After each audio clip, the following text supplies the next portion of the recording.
Pozdravljeni. Po dirki za veliko nagrado Sao Paula je na vrsto prišel tudi klasični komentar. Poglejmo si skupaj, kaj se je zanimivega zgodilo na nedeljski dirki.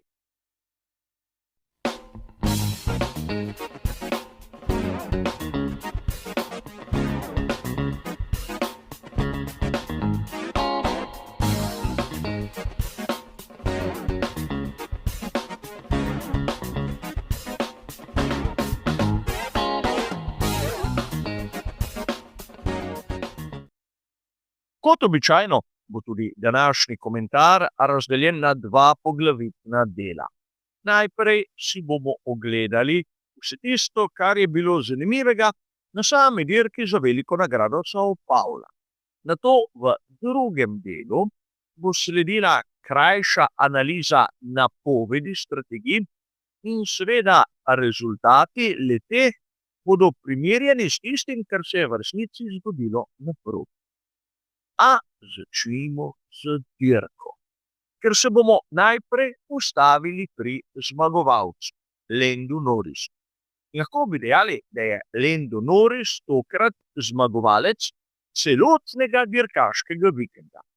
Bodimo iskreni, bil je najboljši na kvalifikacijah za sprint, na kvalifikacijah za veliko nagrado, zmagal je v sprint in na koncu zmagal tudi dirko. In lahko bi dejali, da se je njegova prednost pred prvim zasledovalcem Oskarjem Piastrijem upravičeno povišala na 24 točk. Torej, lahko bi dejali, da v tem trenutku je največji nasprotnik Landa Norrisa Lando Norris sam. Le on se lahko spravi v položaj, ko ga bodo lahko drugi dohiteli. In seveda to pomeni, da se sedaj mora po svoje bati odstopov ali pa medlih predstav, kot smo jih videli pri Oskarju Piastriju. Če se malce zamislimo, do konca letošnje sezone so še 3 dirkaški vikendi in seveda v enem imamo zadnji sprint. In kar pomeni, poenostavljeno povedano, če je na vseh teh vikendih Lando Norris lepo drugi, tudi na primer, če Oskar Piastri zmaga vse, ne bo dovolj. Torej, mnogo je pomembno tudi od tega, kako bo znal Lando Norris nadzirati situacijo. Lahko bi nekateri dejali, da je bila dirka Landa Norrisa nekaj posebnega, ampak v resnici ni res. Lando Norris je nadziral situacijo od začetka do konca, ampak nikoli ni bil njegov primat zares ogrožen. Zmeraj je imel tisto prednost, ki jo je ustvaril že na začetku, in pravzaprav nikoli ga nismo videli nekako v neposrednem boju z bilo katerim izmed zasledovalcev. Ampak to ni kritika. Mnogi vozniki Formule 1 niso sposobni tega, da se na primer držijo izven tistih situacij, ki so potencialno nevarne.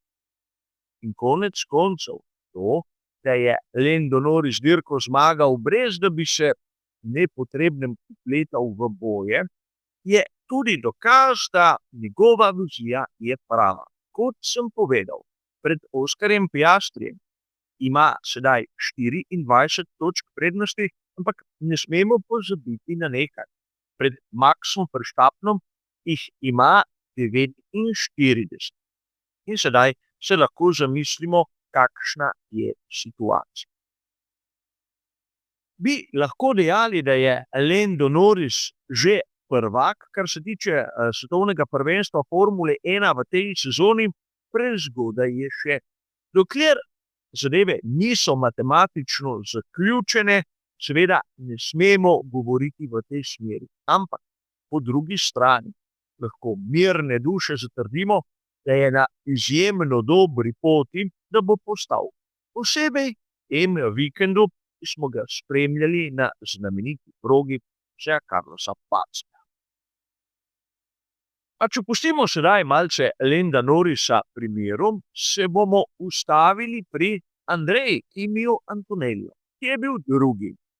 Podobno kot Lando Norris, bil je drugi na kvalifikacijah sprint, na kvalifikacijah z dirko, bil je drugi na sprintu in tudi na dirki za veliko nagrado. Kar je velika spodbuda, enkraten rezultat in lahko bi dejali, da od tega trenutka naprej lahko od mladega Italijana pričakujemo še več. Rad bi poudaril, da v njegovi karieri se je tokrat prvič v živo nekako sploh srečal s to znamenito progo. In rezultati so več kot obetajoči. Ne smemo tu pozabiti neke malenkosti. Antonelli je bil boljši od Russella v vseh točkah celotnega vikenda, ne samo nedeljske dirke. In tu lahko vidimo, zakaj so pri Mercedesu toliko stavili nanj in zakaj tiste začetniške napake, ki smo jim bili priča v letošnji sezoni, moramo nekako gledati z razumevanjem. Antonelli rabi še kar nekaj izkušenj, da bo uzrel, ampak osnova je vsaj po mojem skromnem videnju izjemno dobra. Na tretjem mestu zmagovalnega odra se je znašel Max Verstappen. Verjetno ni treba posebej poudarjati, da je dirko začel iz pit lane. Fantastična dirka. Imel je celo menjavo več od ostalih, ampak bodimo iskreni, opravil jo je tudi v fazi nevtralizacije dirke, zato izguba časa ni bila tako ogromna. Ampak ne glede na to, Max Verstappen agresiven od začetka do konca. Malo je manjkalo, da ni prišel na drugo mesto. A zavedati se moramo, da Max Verstappen pokaže vse svoje kvalitete prav v tistih trenutkih, ko se znajde v ozadju, ko nekaj ne gre po njegovih načrtih, ko se mora dokazati in dokazati se zna. Lahko bi dejali, da njegov ritem je bil res nekaj impresivnega. Namreč Max je bil hitrejši od tistega, kar smo videli naprimer pri Norrisu, ki je dirko zmagal. Žal je seveda veliko nagrado začel preveč v ozadju, zato ta ritem ni prišel toliko do izraza, ampak vseeno pokazal je, da na štartnem razporedu je malo kdo kos. In na vrsto sedaj prihaja verjetno največji poraženec celotnega vikenda in predvsem dirke za veliko nagrado São Paulo. Govorimo o Oskarju Piastri, ki je v Braziliji verjetno pokazal, vsaj po mojem mnenju, še slabši vikend, kot smo ga videli naprimer na veliki nagradi Združenih držav Amerike. Tu je bilo potrebno nekako ostati v pripravljenosti in izkoristiti šibkosti, ki bi jih morda pokazal Lando Norris. Ampak šibkost je pokazal Oskar Piastri. Verjetno za mnoge sporen incident po koncu obdobja varnostnega avtomobila in letečem štartu. A zadeve si moramo ogledati praktično iz tistega zornega kota, ki je čim bolj objektiven. Zakaj gre? Obstajajo pravila za prehitevanje in seveda obstajajo primeri, da je voznik, ki prehiteva, nekako tisti, kateremu morajo dati prostor, in obstajajo primeri, kjer mu prostora enostavno ni potrebno dati. Najbolj enostavna je razložiti to razliko, da ima na vrhuncu ovinka tisti, ki prehiteva, seveda pravico do prostora edino, če je njegova prednja os na višini vzvratnih ogledal onega, ki ga prehiteva. Nekaj, kar se je v primeru poizkusa Oskarja Piastrija nad Andrejo Kimijem Antonellijem sploh ni zgodilo.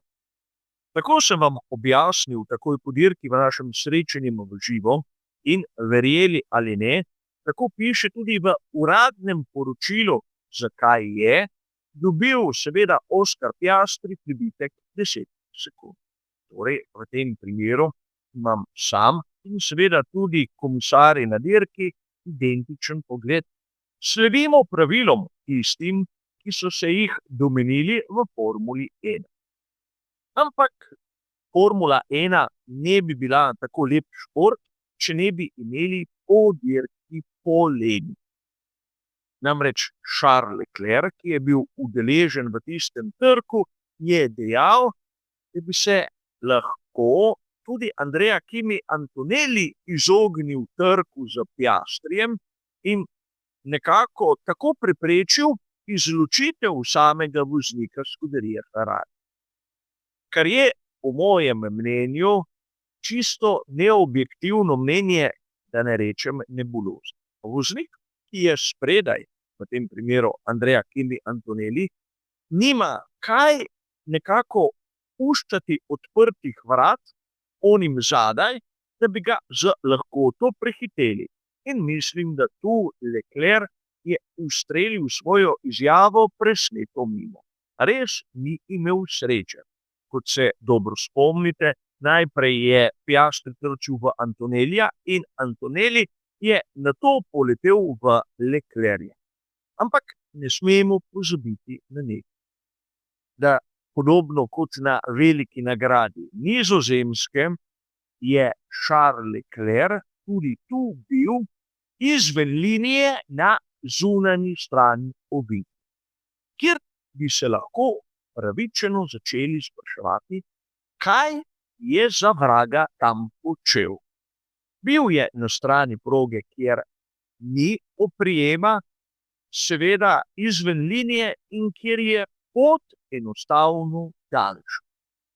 Je želel on iz zunanje strani iztiskati Antonellija proti spodnjemu delu proge, nikoli ne bomo izvedeli, ampak njegova izjava, vsaj po mojem mnenju, ne kaže nobene objektivnosti in nobene realnosti.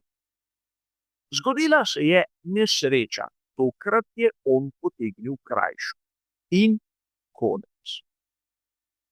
Mnogi navdušenci so bili izjemno zadovoljni z rezultatom, ki ga je v vikendu velike nagrade São Paula pokazal Oliver Berg. In tu, žal, vas moram spomniti na neko malenkost. Predtem smo spremljali veliko nagrado Mehike, kjer je Oliver Berman končal na 4. mestu. Na brazilski dirki je bil 6.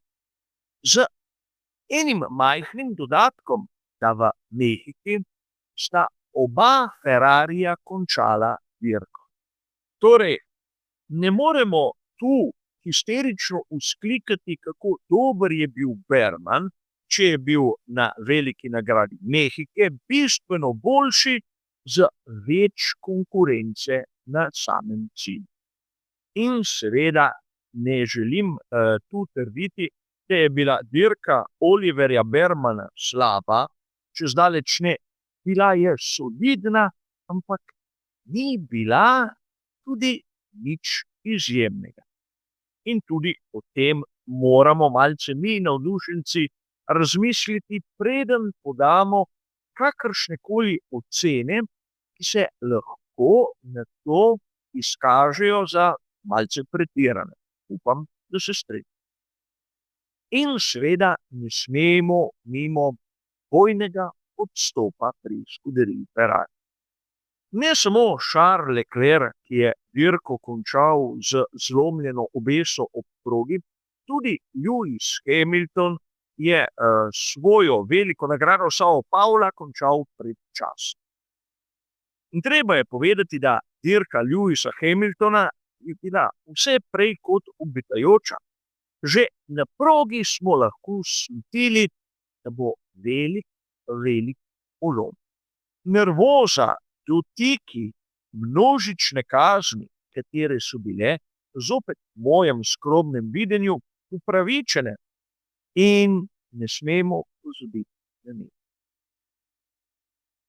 Če pogledamo lestvico med konstruktorji, bomo videli, da je v tem vikendu Ferrari gladko zdrsnil na 4. mesto. Niso jih prehiteli samo pri tovarniški ekipi Mercedes, ampak je pred njimi za prgišče točk tudi Red Bull. Red Bull, kjer imajo samo enega voznika, Maxa Verstappena, ki dosega večino točk. In to je situacija, pri kateri bi se lahko zamislili. Poglejmo si sedaj, kaj smo videli pri samih napovedih strategij. Najprej je treba omeniti, da so pri Pirelliju dali na tabelo prav vse možne kombinacije. In logično je, da z eno bodo zadeli. A treba je tu nekako opomniti, da njihova prva varianta je bila izjemno optimistična. Strategija z enim postankom in seveda izjemno dolgimi stezi. Videli bomo v nadaljevanju, da si jo je privoščil Liam Lawson in treba je povedati tudi, da oba bolida Racing Bullsov v točkah zdaj to. Če si ogledamo seveda mojo varianto, sem sicer dal na 3. mesto strategijo z enim postankom, ampak z uporabo pnevmatike hard, ki je bila, kot bomo videli, praktično tista tipologija pnevmatik, ki je bila najmanj uporabna na sami dirki za veliko nagrado. In seveda začeti na soft in imeti 2 stinta na medium je bila po mojem tista prava izbira. In sedaj, kaj so pokazale ekipe na progi? V bistvu variacije tiste strategije, ki sem jo sam dal na prvo mesto. Niso šli vsi v zaporedju soft, medium, medium, ampak uporabili so 2 seta medium in 1 set soft. Kot sem že omenil, Liam Lawson, edini, ki je praktično rabil isto prvo strategijo Pirellija, če primerjamo njegov končni rezultat z Isakom Hadjarjem, bomo videli, da pretiranih razlik ni bilo. In še zanimivo. Marsikoga je zanimalo, zakaj je Aston Martin padel tako nizko na lestvici. Poglejte njihov prvi stil. Poraba pnevmatike hard je bila tista, ki jih je praktično že na samem začetku potisnila toliko v ozadje, da ne v primeru Fernanda Alonsa, ne v primeru Lensa Strolla, pri ekipi iz Silverstona niso imeli belih realnih možnosti. Toliko o tem. Zopet dokaz, da tudi mi od doma lahko marsikaj razumemo, kako bo potekala tudi dirka za veliko nagrado. Ampak kot sem povedal že mnogokrat, to je vaja, videli bomo, kaj se bo zgodilo že na naslednji dirki. A kar se tiče današnjega komentarja, je seveda to vse. Hvala za vašo pozornost in nasvidenje.